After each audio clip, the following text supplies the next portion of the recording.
Hello and welcome to Bottom Line. On the 21st of December last year, Meghalaya set up its first entry and exit point. The move, of course, came at a time when the state was witnessing protests demanding implementation of the inner line permit system to check influx. With the coming up of the entry point, meanwhile, tourists are now required to book their stay in the state for at least 2 days, at least 2 nights. In other words, those coming into the hill state for less than 2 days or one-day tourists are being turned away. As the opposition Congress raised concern over the move, saying that it may affect tourism, the government finally, as per reports, came up with an explanation that such a move was necessary due to the current COVID situation. It was necessary for the safety of the people. In Bottom Line today, viewers, we want to know from stakeholders, those directly associated with the tourism industry, to know their views and get a feedback from them on the move and on the entire entry-exit point thing. At a time when the COVID crisis has already dealt a big blow to the economy, is it wise to brush aside day tourists, one-day tourists, or is it, or is the impact insignificant considering the logistics used by such tourists? They may book a vehicle all the way from Guwahati, they may carry all their stuff from Guwahati, so maybe it's a bit insignificant. However, can COVID be an excuse at the same time for not allowing one-day tourists in?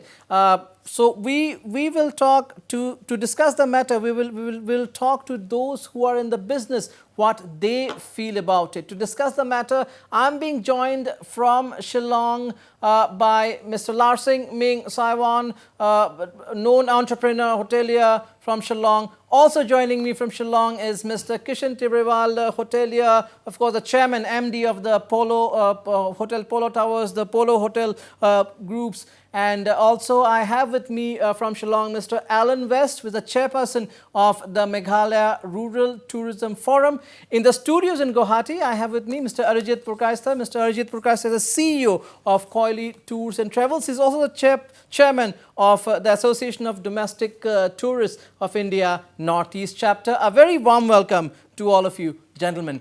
If I can go to Mr. Larsing, Ming first. Well, it has been over 15 to 20 days since the entry-exit points have come to existence. What is your assessment of the entire thing? Does it make any difference to the way people are now coming in? Do you see any impact, or do you think things are smooth? Of course, with the COVID situation not normalizing, we can understand that more and more tourists are not coming in from the other parts of the country. But still, what is your assessment of things so far, Mr. Ming? So definitely, post the opening of the state for the purpose of tourism, we have started to see steady increase in visitors. I say that these which are open now are seeing much, obviously not the same amount of traffic as what. But We will have to fix the audio there with Mr. Ming. There's some connection issue. We'll try and reconnect the audio. The same question to you. Mr. Tibrewal. What is your assessment of the new entry rules to the state? Do you see any changes from what business used to be earlier? What is your first assessment? It's been around 15-20 days since the entry points have come to existence. I think it has reduced the flow of tourists to Shillong and to Cherrapunji as well, because people who do not register in advance, they spend at least anything up to 2 hours at the check gate. And that's 2-night stay being made compulsory is not a good idea. Because a person in Guwahati, say if he's come on business and he wants to come and visit Shillong for a day, why should we dissuade him? Moreover, there are reports of some corruption issue going on at the gate, wherein people are being forced to take the expensive test, that too at a premium, and not the RAT test. So I think this bottlenecks is going to stifle tourism in Meghalaya. Allan West, chairperson of the Meghalaya Rural Tourism Forum, your first assessment of the entry gate system, sir. Yeah. There has been a drop of almost 60 to 70% of people, inflow of tourists to either to Shillong or the entire state of Meghalaya or Cherrapunji. So that idea of being compulsory to book for 2 nights may not be a very good idea. I think when there are a lot of visitors from Assam, you have to keep in mind that beyond people coming from mainstream India, from other parts of India, Meghalaya tourism also heavily depends on people from visitors from Assam. So if you are losing around 50% due to the sudden decision of the state government to allow people, if they book for 2 nights, I think it is not a good idea for the entire tourism sector in Meghalaya. Okay. In the studios, Mr. Abhijit Purkayastha, of course, you are operating a tour and travels company from Assam, from Guwahati. Of course, Assam is the gateway to the northeast. A lot of your customers who visit Assam, who visit Guwahati or other parts for business, also visit Meghalaya, especially Cherrapunji. What is your assessment of things? Of course, you must have been dealing with a few people who also wanted to go down to Shillong maybe for less than 24 hours, or do you think things are as smooth as before? Well, let me tell you one thing. Entire northeastern states are behaving like a different country. All individual country, all have their different rules. And this is one of the major drawback for the tourism at the moment post lockdown. We can't say different nations. Of course, northeast states have their own concerns, and that is also being recognized by the center. They have their protective laws in place. That's a different story altogether. But of course, this of course was a decision of the state government to set up the entry point and block day-long tourists for now. Have you faced situations where people are wanting to go in for a day and left disappointed because probably they don't have enough time in the itinerary to extend for 2 days? Yes, definitely Guwahati people or people of Assam, they are unable to go to Shillong for a short visit. In the process, what is happening now, Kaziranga, Manas, Nameri are now full of tourists. For the local tourists.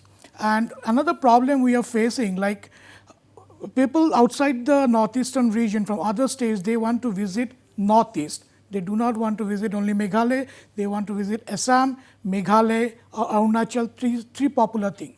Now arriving Guwahati, you need a 72 hours COVID negative certificate. And that certificate we can go up to Shillong the same day if the guests arriving. But then they cannot go to Arunachal Pradesh because then they have to go again for a COVID test. So this is definitely a drawback for tour operators for us, and this is a major drawback for us, and we are losing out business. Even yes, Meghalaya definitely, but so is other states. But the local tourists in Assam, they are moving within Assam now. Moving within Assam. Mr. Larsing, Ming, your first comments, we couldn't get your first reactions. Your first comments on your assessment of the entry point. Has it made any difference before we go ahead with the next question?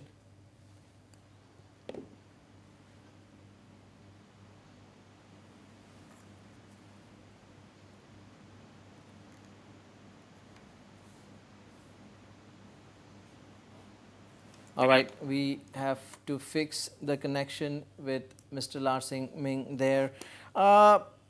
Tibrewal, the government has said that the Meghalaya government, as per reports, has said that due to the ongoing COVID situation, it's important to not allow those coming in for a day to the state because that may unnecessarily crowd the entry point, which may be a sort of risk. Do you buy that argument at a time when the COVID crisis has already dealt a major blow to the economy, especially the tourism industry? As you have rightly said, yes, it has given a big blow to the tourism industry. We have been in a state of lockdown for nearly 8 months, the tourism industry. And I don't buy the argument that it's going to clog the gates, because I've seen the infrastructure at the entry gate, and the infrastructure is quite huge.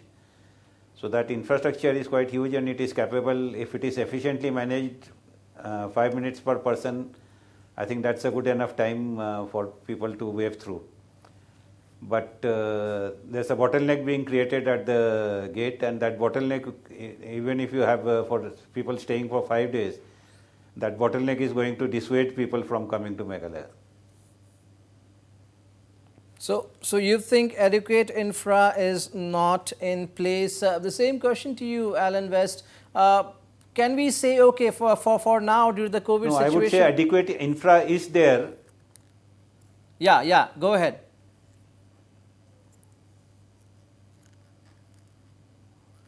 Go ahead, Mr. Tibrewal.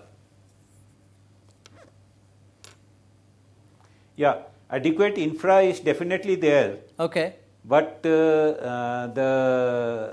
staff manning the gates are not true to their purpose. Like if they are insisting that people have to do a 1500 rupee test and not the 500 rupee test, that is discouraging. Just day before yesterday, I got a complaint from a family of 6 that they said that if we have to spend 12,000 rupees for the test, then we don't have money for our tourism exploration in Shillong and Cherrapunji. So they had to persuade and they had to stick to their gun, and then only they could be tested for the RAT test, which is at 500 rupees. So if the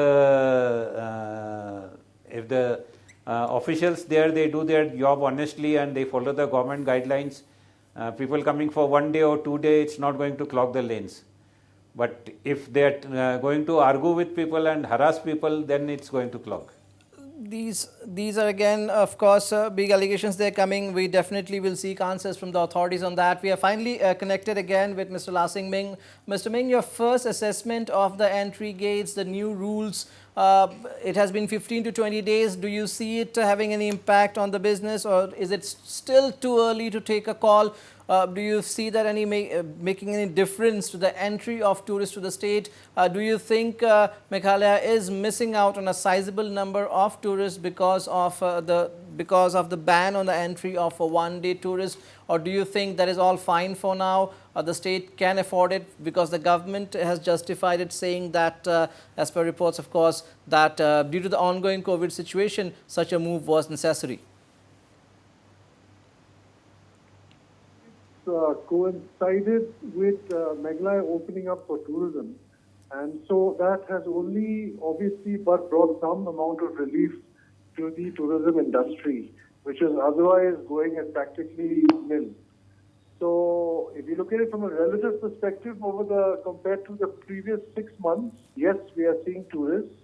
Footfalls have started increasing steadily, but obviously nothing compared to what we're used to in Meghalaya. There's no doubt about it. But if you ask me, yes, the number of tourists has definitely increased. We are now finally seeing some footfalls. Hotels are getting some occupancy, some decent occupancy. Of course, December was a season month as well. And same with January. So, yeah. And of course, now to comment on the other part, you see, the problem is that there are COVID protocols and health protocols that unfortunately we have to also consider, because if we leave everything open and numbers start spiking in the state, that also becomes a huge matter of concern for one and all. So striking a balance is obviously not going to be easy. Yes, but again, Mr. Allan West, do you think the same question I'm asking, because the Congress has said the government probably has not consulted all stakeholders before taking a call on the decision to bar one-day tourists from entering the state. Do you think at a time when the tourism industry is trying to recover, should we bar a major part, a major section of the tourists from coming in just because probably we cannot handle the pressure in the gate, or probably there is, we are saying it will get crowded. It will get crowded. Do you think that's a justification good enough, or should we try to smoothen things out? Of course, there should be a limit. There should be a limit per day to probably how many tourists can enter the state. But again, a sizable number, especially weekend tourists, they do come. Can we say that they are, quote unquote, insignificant, and for now we can afford to not have them? See, I think after the COVID, issue, the Meghalaya tourism or the state government should have thought properly, because it is obvious that people from outside the state, they will travel because of the ongoing, because COVID is still here. So they also know that a good number of tourists used to visit from Assam, like 60 to 70% of people coming to either Shillong or Meghalaya are from Assam. They could have put a good system in place to allow or facilitate visitors from Assam to come to either Shillong or Cherrapunji. I think by doing this, it will also help stakeholders who have already suffered from the lockdown, then the entire thing of 8 months, and also keeping in mind that before the issue of COVID, we have also faced a lot of challenges due to the agitation during the CAA, and also the unfortunate incident at Ishamati. So I think the state government should have thought properly and put a system in place to facilitate, it can be a 1 day or 2 day trip, people from Assam visiting our state. Also, Mr. Allan West, you are with the Meghalaya Rural Tourism Forum. Probably blocking one-day tourists is not just about hotels or homestays or lodges. It's also about the vendors, the local vendors, right from Jorabat to the stretch in Sora. We have local vendors selling local produce.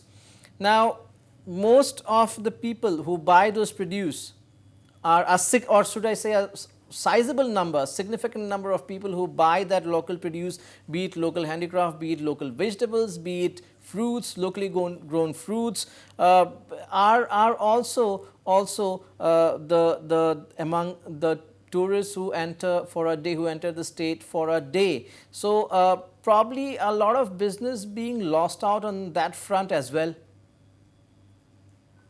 Yeah, definitely. I think those vendors were all along from Nongpo, then Maoyong, on the way to Maukdok, Cherrapunji.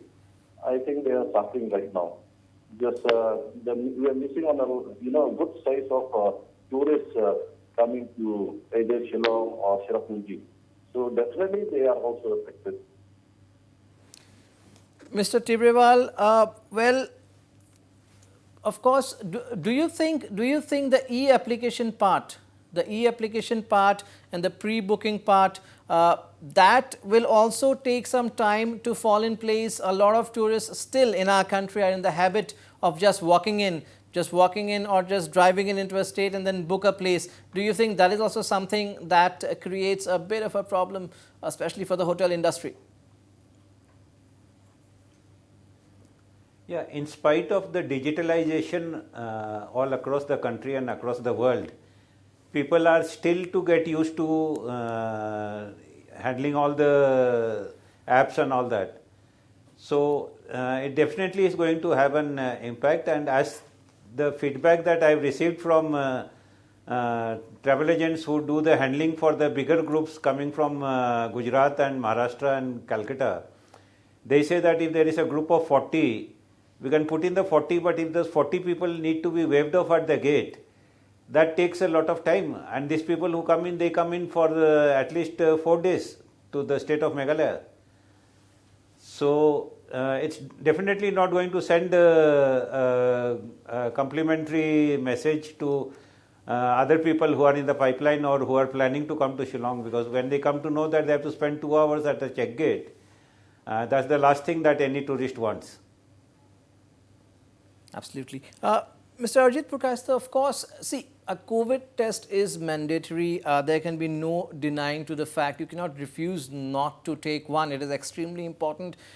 Vaccines being rolled out, but the country and the globe has faced a major crisis. So nobody should actually complain about a COVID test. I mean, if you have to shell out some amount for that, you have to. If you have chosen to travel, that much you have to give to a particular state, that much you have to give to a particular government. But again, as pointed out by Mr. Tibrewal, probably the logistics part needs to be improved, smoothened so that it doesn't become a hassle. It's not such a big hassle as far as reports we are getting, but on an average still you need anywhere between 45 minutes to an hour. If it's a busy day, probably more. What is probably required is more awareness as far as when we speak about the COVID part. Probably and also some talking, some reaching out to the tourists, isn't it? Absolutely, you're correct. But we cannot have two sets of rules, Like people from Meghalaya coming to Assam and going back, there's no COVID test.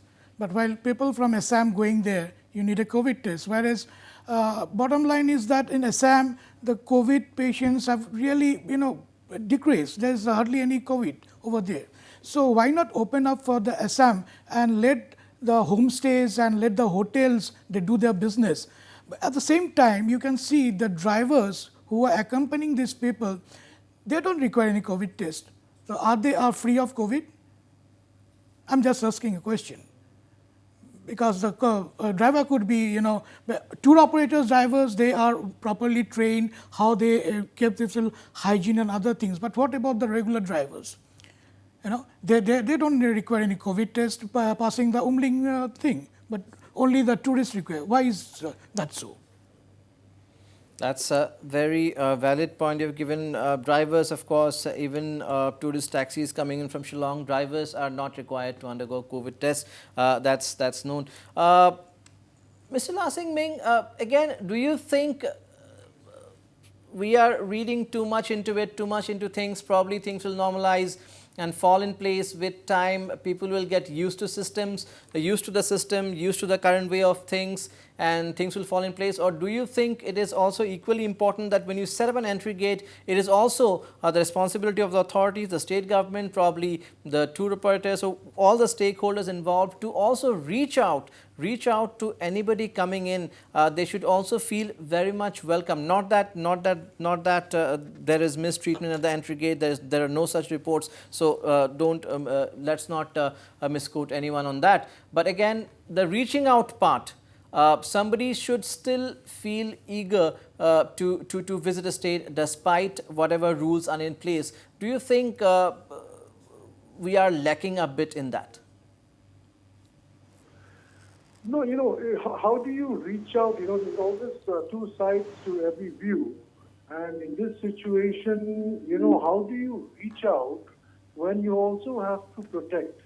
And we're talking about protecting your people, your state from the chances of a second wave. We are in the middle of winter. Gates opened up on the 21st of December. By the 17th or 18th, we heard about the new strain in the UK. So, was this the beginning of, another wave of, what was going to, of things to happen? There's so many unsureties as far as the health aspects are concerned. We're looking at it from a tourism perspective, but we also have to understand the health protocols that have to be put into place. So when you have to weigh all these other aspects, I think sometimes, for the betterment of all, we need to be a little cautious and move one step at a time. I mean, we have, unfortunately, in Meghalaya, fortunately or unfortunately, fortunately from a health perspective, unfortunately from a tourism perspective, we've been very slow to open up for tourism. But the good side is that the numbers in Meghalaya so far, right from the onset of tourism, have not been very high. And 6 months on, just as winter sets in, and winter means people can fall ill faster, susceptible to colds, coughs. We don't know what's going to happen during this cold season. We've seen reports of, cases increasing in Europe. Would the same situation happen in Meghalaya? These are, I'm sure, questions that must have been, that the government must have had to contemplate with. So keeping all these factors in mind, I think what has happened has happened. What is more important is that we are now 11 days away from New Year's, 2 weeks from Christmas and 2 weeks from New Year celebrations. If the number of cases do not go up, either in Meghalaya or, as someone pointed out, in Assam, then perhaps we could look at the phase 2 of easing out on certain restrictions. So that way, at least we maintain a balanced approach between promotion of tourism and ensuring that we are in some way protected against any chances of a second wave happening. Mr. Tibrewal wants to make a point, but we'll go for a very short break here. Stay tuned. We'll take your rebuttal, Mr. Tibrewal, after this very short break.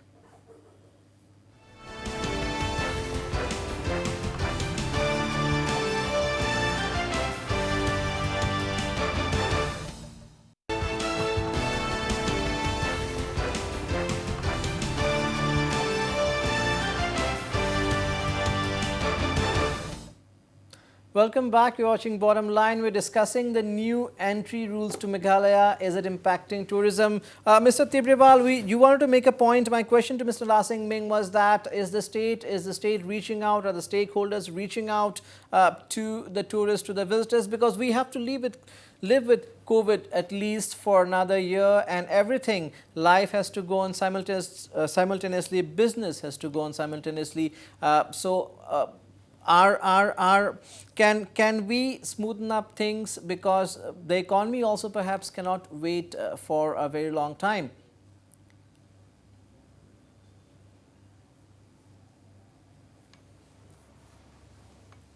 Mr. Tibrewal, you want to make a point? You wanted to make a point before the break. Yeah. I think that getting used to it and people getting used to the idea of the check gate and all that doesn't work, because my experience says that the long haul tourists who come, they come in once in a lifetime. And the Assam tourists also who come, I don't think they would come for more than twice or thrice a year. So the Assam tourist, if it is businessmen, they can get used to certain systems and all that, but for tourists to get used to certain things, because they are a lifetime traveler. If they have come once to Shillong, they may not repeat Shillong for the next 10 years. So that is an idea which I don't buy. Valid point. Some tourists come for the first time, many tourists come for the first time, and probably not many like the idea of a check gate. And the only time, yeah. But of course, there are reservations, there are issues at the local level which also needs to be addressed. Allan West, again, if we talk about COVID being a deterrent, then when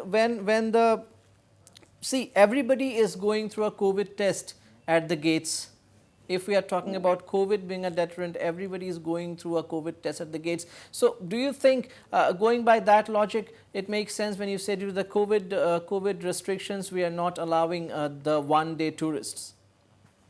No, I don't think so. If someone enters the state of Meghalaya with a COVID negative report, I think that's it. I think there's no issue about being it 1 day or 2 days. So if someone enters the state of Meghalaya with a negative COVID report, it can be 1 day, it can be 2 days. The state government of Meghalaya should allow even 1 day also. So I'm concerned about people in the rural areas, because all those homestays and guest houses in the rural areas of Meghalaya are heavily dependent on visitors from Assam. I have just received a message from a homestay owner in Maulindam saying, please send some guests. We have not received any guests so far. since the state has to restart tourism. So I think it's about also thinking about the economy of the people in the rural areas. I do believe that all these efforts are towards what Meghalaya tourism believes now, shifting to high value tourism. But I would insist that if you shift towards high value tourism, it has to be a gradual change. It cannot be a sudden change. If you go for a sudden change, then there are a lot of people who will be suffering. Like the person what sent me a message just now. So I think going for a high value tourism is a very good idea for Meghalaya tourism, but I feel that it has to be a gradual change. Absolutely. Mr. Larsing, Ming, how practical is the suggestion when you say, okay, now Meghalaya should focus on high-end tourism? Of course, again, as Allan West rightly mentioned, probably you have to prepare. You have to prepare, and that's a long haul to be ready to be a high-end tourist destination. Are we ready yet? For us to be ready, how much more time would it take? What are the pros and cons? What are the challenges? How easy or difficult it is? Do we have the right laws in place, the right backup in place from the government side as well to try and do something? Because as entrepreneurs, you also need to take loans when you want to extend, when you want to cater to a certain group of tourists. Isn't it a long haul, like at least say in the next decade or so, you plan gradually and can't happen overnight? No, that's true. I mean, the concept of high-end tourism also begins with creating high-end infrastructure. High-end infrastructure not necessarily being capital-intensive infrastructure, but infrastructure that has some sort of orientation towards culture, aesthetics, and so on and so forth. So that, of course, is, I think, what Allan has mentioned. Yes, it's a long-term process. It's not kind of a plan. It cannot happen overnight. But I also understand that we were talking about this issue of one day, not allowing people for only one day. So my point here was also that, of course, maybe in the beginning, the government was concerned about handling numbers. But now if they've got used to the gates and having understood how, the processes are, and since the main fundamental criteria is to ensure that everyone has a COVID test, perhaps till the time that the footfalls don't increase, till the time that we don't have the same sort of, numbers coming into the state, we could make an exception and increase and allow people in for at least a day. At least for, let's put it this way, let's say Assam domicile or residents of Assam may be allowed for a day till the time that, the traffic at the Umling checkpoint for health purposes is not inundated. And of course, for people coming from the rest of the country, I mean, I don't think they would be trying to enter Meghalaya just for a day. I'm sure they would be making their plans for 2 days and 2 to 5 days at an average. So yes, as Allan has mentioned, that a lot of guest houses, a lot of homestays in the Cherrapunji area and different areas, they have not yet received much guests. I think keeping all these factors in mind, maybe the government could perhaps reconsider, especially for the months of February and March when, tourism is not yet at its peak. And depending on the numbers, then we can bring in the restrictions because, if we go back to normal, I don't think anyone's going to complain about having to stay 2 days in Meghalaya. Mr. Tibrewal, do you agree? Mr. Larsing Ming here feels that anybody coming from other part of the country would not logically come to Meghalaya just for a day. But the question here is again, there are others who are coming probably for a visit to Kaziranga, Arunachal, other places, and maybe Meghalaya is also one day in their itinerary. So there are a lot of tourists, of course, as Mr. Abhijit Purkayastha here mentioned, that people come to Northeast. Usually they do not come to any one state. Most people come to Northeast. So that way, do you think that makes sense? Well, for them, the one day is not a deterrent. They definitely come for more than a day. They come for 2 days or more. But at the same time, we have to look at the Guwahati being such a big hinterland for Meghalaya tourism.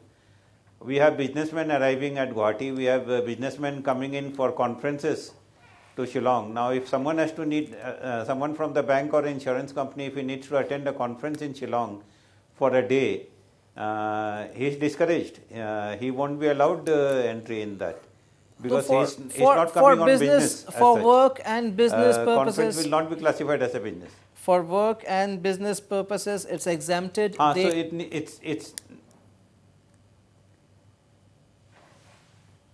So it's neither work nor business. It is a conference. Mr. Purkayastha, again, So there are a lot of things which needs to be ironed out in this. As you also mentioned, a lot of people, I mean, you have been dealing with a lot of people who come in from outside the region. And as you mentioned at the beginning of the show, that when people come to Northeast, they do not come to one particular state. They visit at least 3 to 4 states. So that way, again, it becomes a deterrent. Even if you're losing out on 10 tourists who would want to come and spend, even that is a loss probably to our tourism economy, which is trying to recover from the COVID impact. Absolutely. But another thing what Meghalaya is losing out, the repeat tourism. Now, repeat tourism is from, you get it from Assam. People who have visited 10 times, 15 times Shillong, they will again go to Shillong. They love to go to Shillong. So that is where they are missing out the repeat tourism, and this is very, very vital point. Just imagine, now the thing is that in Assam people move 3 generations, that is grandfather, mother, then son, daughter-in-law, and their daughter or son. So now that is a huge number. That is a huge number. Even if they stay for one night, just imagine that they will obviously would have taken 2 rooms, and the meals, the food, they would buy from vendors. So that is a huge number Meghalaya is missing out. I totally understand COVID rule has to be there, but we need to check on like Assam part, how they can cope it. See, we tour operators, we don't get business from the local people, but again, hotel has to sustain. If we don't, the hotels do not sustain, how do they pay their electricity, how they pay their salaries and other things. So 40%, 30% occupancy in hotels will never work out. Mr. Larsing Ming, if it's about handling the numbers, if it's about handling the numbers at the entry gate, can the hoteliers body come up with a suggestion? Maybe we can have a rule that those probably coming from Assam or the other neighboring states may come with a COVID test done. They need not take the COVID test at the entry gate. They can come with a valid COVID certificate, which will also take care of a lot of rush. The bottom line is there are ways and means if we want a solution. So as I said, this is the 15th, we're already in the 11th of January. 2 weeks post 31st is a good time for the government to review the situation, both in the health front in terms of understanding where the graphs are, where the curves are, and also in understanding how the checking at the gates are happening, also studying what kind of tourism has actually happened in these last 3 weeks. So keeping all these factors, I'm sure the government can thereafter make a plan for the next 2 months. And I'm sure that if the numbers as far as COVID have not increased post the 10th of January, there's every reason for the government to start being a little bit more liberal with opening up, Meghalaya for tourism even further. And as I mentioned, make a kind of exception for people coming in from the Northeast. Any resident of Northeast may be allowed to enter Meghalaya for a day. Absolutely, totally agree. So how long are the local homestay owners, hoteliers willing to how long before you take it up with the government? Say if the government doesn't make any changes for the next 1 month, next 45 days. I know it's kind of difficult to answer because there are a lot of assumptions here. This question is based on assumptions. But how long will you be ready to wait before the government makes a move? Or is there, what is the buzz? What is the buzz among the hoteliers? I'll take this answer from Mr. Tibrewal as well. But Mr. Larsing, Ming, what is the buzz? How long are you capable of being patient about it? Of course, we do understand the situation maybe demands such a move, but for how long will you or the hoteliers body, the tourism body, will you pitch in suggestions if, say, things remain the same for another 30 days? Is this question? Yes, to you. To me? Yeah, yes. Yeah.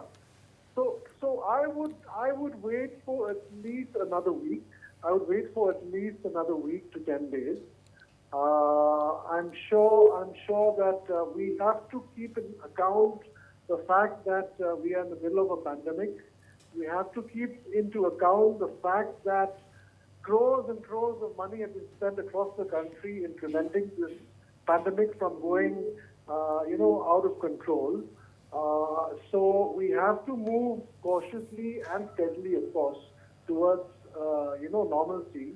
So there has to be a kind of a balanced approach to everything. So if in the next 1 week to 10 days we see that numbers of COVID are not rising either in the state of Assam, across the country, or in our own state, then I think we have every right as a trade body or as a sector to go and request the government for certain leniencies in terms of opening up of tourism in Meghalaya. But, we have to also understand the various factors that the government has to think of before, deciding. Because, it's very easy for us to look at it from a hotel perspective. I mean, we are definitely suffering in that regard. But we also want to open up steadily. We're not interested in 1 month tourism. We want 12 months of tourism. So I think it would be prudent upon us to at least wait for a week, 10 days. Perhaps by then the government would also be in a position to review the situation. And if not, I'm sure as a body we will definitely make a representation. Absolutely. Mr. Tibrewal, your reaction to this, even 3 tourists more is more money for the industry, which is handy at this time. Definitely, I absolutely agree with Ming as what he has said. But the situation is this, that how long is not a measurable thing, that we have committed our part of the work, like we have committed to expenditures, we have built hotels and we have furnished that. But the ground situation is this, that just now we are doing with about 40 to 50% occupancy. And on the staff strength, we have still laid off about 30 to 40% of staff. So it is not normalcy, and we have sought an appointment with the senior government officials in the tourism department from the hoteliers body. We hope they would hear us out. We hope they will come up with some suggestions. And what we can actually suggest to do at the gate, that we have not put our head together, we'll definitely think about that also. And if we have a viable solution, we'll definitely pass it on to the government. But our past interactions with the government officials has been cordial. We find them to be receptive. So I hope they would be receptive this time also. Absolutely. Mr. Larsing, Ming, the buzz in Guwahati is that Shillong is no longer accessible, quote unquote. Of course, we are talking about people who love to go to Shillong every alternate weekend. So what is happening is that there are more and more resorts coming up on this side of the border. Mr. Abhijit Purkayastha would know well. And they are doing booming business, which is good, which is a good thing. But again, that is a loss for Meghalaya. Of course, you have made your point, but does that also concern you, and does that also suggest that yes, things have to fall in place as early as possible, of course taking into account all the safety measures? I'm just keeping my fingers crossed. I mean, there's a national rollout of the vaccine on the 16th of January. So between the 16th of January and the 31st of January, we will have a very clear indication of where this pandemic is going. As I mentioned, we've just finished a huge winter season across the country. Christmas in many areas is celebrated with a lot of vigor. And across the country, 31st is the time when everyone celebrates. Celebrations mean close contact. And especially during winters, it means in small confines. So after the celebrations of Christmas and New Year's, post 2 weeks, say 2 weeks after that, if we see that the numbers are not rising, the vaccines are being rolled out, and the weather is improving, I think there's every hope that things will return back to normal, and that's what we're all waiting for. We're waiting for the long-term normalcy to return. Small pains are there. Unfortunately, we've been hit badly for the last 12 months. We've somehow or the other come across, we've passed the last 3 weeks of bitter cold winter in Shillong. And hopefully, fingers crossed, that if in the next 2 weeks, Assam doesn't see any rise, Meghalaya doesn't see any rise, I'm sure we're going to, I'm very hopeful that there will be some relaxation, at least for tourists from Assam. Absolutely. Mr. Allan West, coming to the difficult part, Mr. Allan West, there is also a feeling among a section that the government's move, the hurried move to set up the entry point has more to do with the ILP issue than the current COVID scenario. Now, well, nobody knows when the ILP will be implemented. The center has to take a call. There are demonstrations going on. But do you think there is a fear of these restrictions continuing, the restrictions that we see in the entry gate, in the wake of the ILP demand in the state? Hello. Yeah, Mr. Allan West. Yeah, your question is not very clear. Nabarun. My question is, there is a section which feels that the restrictions at the entry gate have more to do with the ILP demand in Meghalaya than to the existing COVID scenario. Now, it is not clear when the ILP will be implemented. The center is yet to take a call. There are protests going on. So, under the circumstances, do you think there is a chance of the restrictions lingering?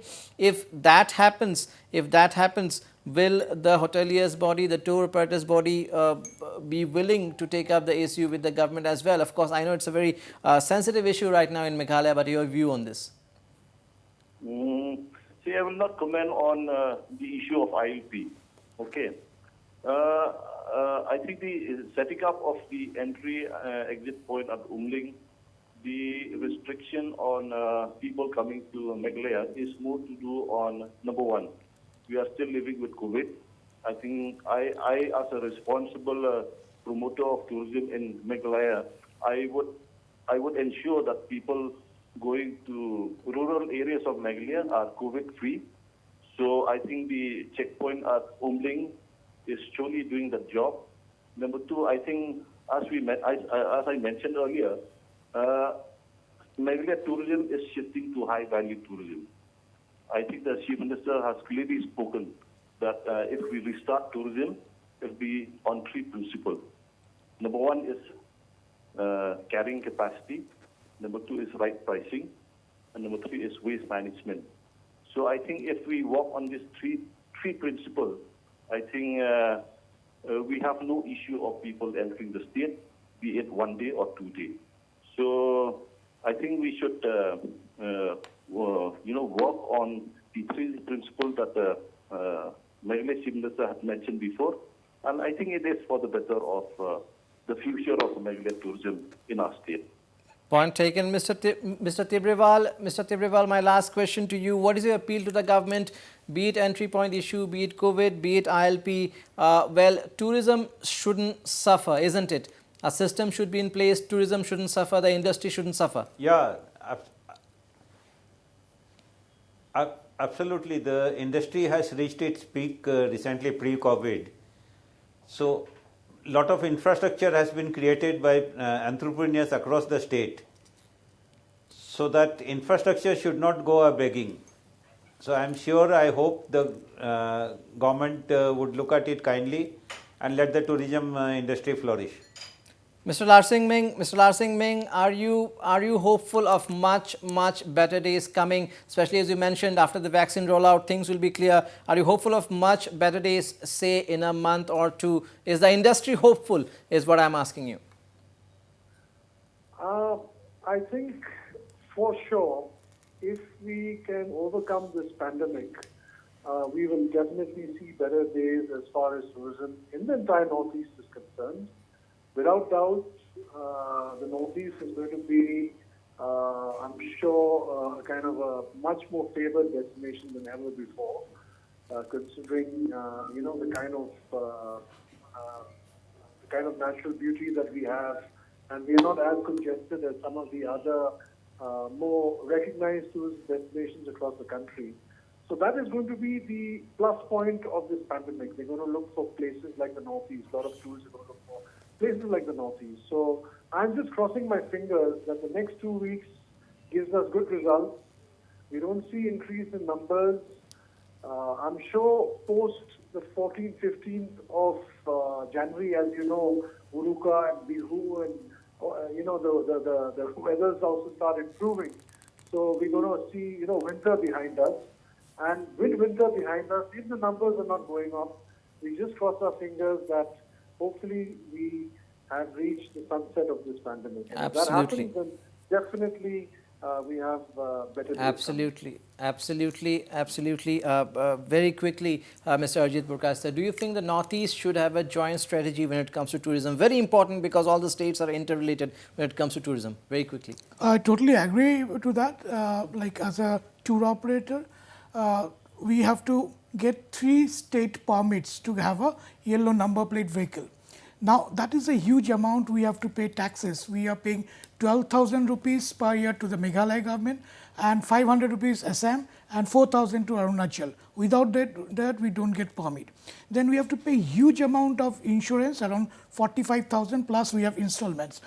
Coming to that, now our vehicles are lying idle. Most of our vehicles are lying. We have to survive. We are hopeful, but we hope that coming months would be better months for all of us, for entire Northeast. Absolutely. Let's hope things get better, at least starting February. Thank you so much, Mr. Larsing Ming, Mr. Allan West, Mr. Tibrewal, Mr. Purkayastha. There was a great discussion, and we hope that the tourist inflow does increase, the COVID situation is under control, and we get back to the normal days. That's a wrap of Bottom Line.